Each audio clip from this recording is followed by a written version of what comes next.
Descriminalizar aumenta ou diminui a violência?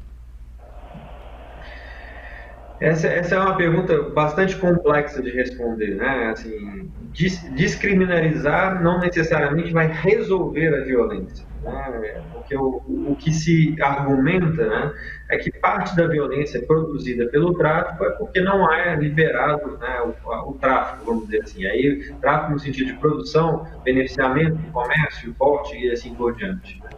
A grande questão é que a gente tem drogas lícitas, que apesar de serem lícitas e disponíveis em qualquer ponto de venda, que é o caso do cigarro, que é o caso do álcool, não deixam de ter contrabando, né? E o contrabando ele acontece numa intenção de evasão de divisas, né? De não ter que pagar a questão de impostos também, uma série de questões, e a redução do custo para o consumidor.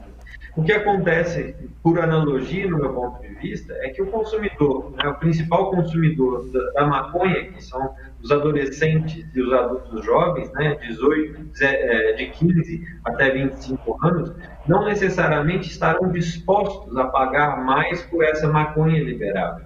Então, o tráfico não necessariamente desaparecerá, ele só vai continuar, né, legalizado, entre aspas, e assim, dando margem ainda, né, à exposição dos nossos adolescentes e adultos jovens. Então, a ideia de que o tráfico ele vai se resolver, que a violência, por consequência, vai se resolver, para mim, ela é falaciosa. E existem exemplos disso no mundo, né? No Colorado, nos Estados Unidos, onde é liberado a produção, a venda e o beneficiamento, né? Eles, ao invés de terem uma diminuição da quantidade de maconha apreendida no estado, houve um aumento de quase 10 vezes nessa quantidade de apreensão. O que mostra que simplesmente o aumento do consumo por causa dessa autorização faz com que as pessoas, né, busquem fontes mais baratas ou drogas mais com um poder psicotrópico mais intenso, né, em outros lugares. É o mesmo que o Salgado, né, já me relatou que é observado na fronteira ali com o Rio Grande do Sul, que é o Uruguai, né, onde também se liberou, né, só que uma maconha de uma potência baixa, e aí independentes, né, tentam buscar na fronteira com o Brasil uma maconha de maior potência, o que trouxe o tráfico local, ao invés de tirar o tráfico local. Ok, doutor Frederico. Aliás, né, Frederico, desculpa, Lucas, Fique à o vontade. Uruguai é um exemplo bem a propósito da questão da violência, né? Claro que só a questão da legislação relativa à maconha não explica todo o fenômeno, mas o Uruguai deu uma guinada, coincidindo com esse período liberalizante, uma guinada em termos de frequência ou de intensidade da criminalidade, mudou o perfil. Várias possíveis explicações, mas de qualquer forma coincide, né? No mínimo coincide. Quer dizer, há a chance de que haja uma contribuição de medidas liberalizantes com um consumo maior, com um fervor maior em torno da substância, né? E, claro, consequências as mais diversas em torno disso.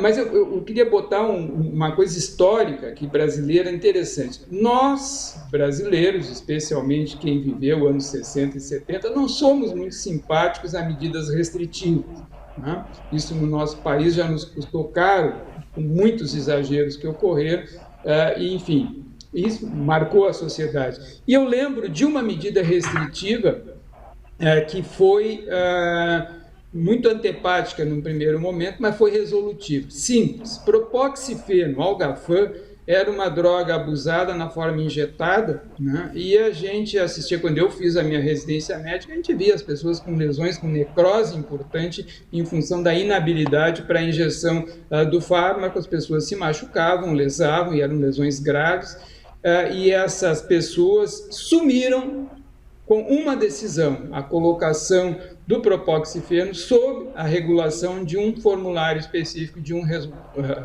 um receituário específico. Este problema sumiu. Bom, mas nem sempre é assim, nem sempre medidas restritivas têm essa felicidade. Bom, temos um outro precedente, também medidas socialmente amplamente restritivas, no tocante ao tabaco. Resultado, grosso modo, no planeta inteiro se reduziu pela metade o número de usuários, com algumas regiões mais resistentes, espanhóis parece que são um pouco resistentes, franceses também, mas mesmo assim os índices caíram.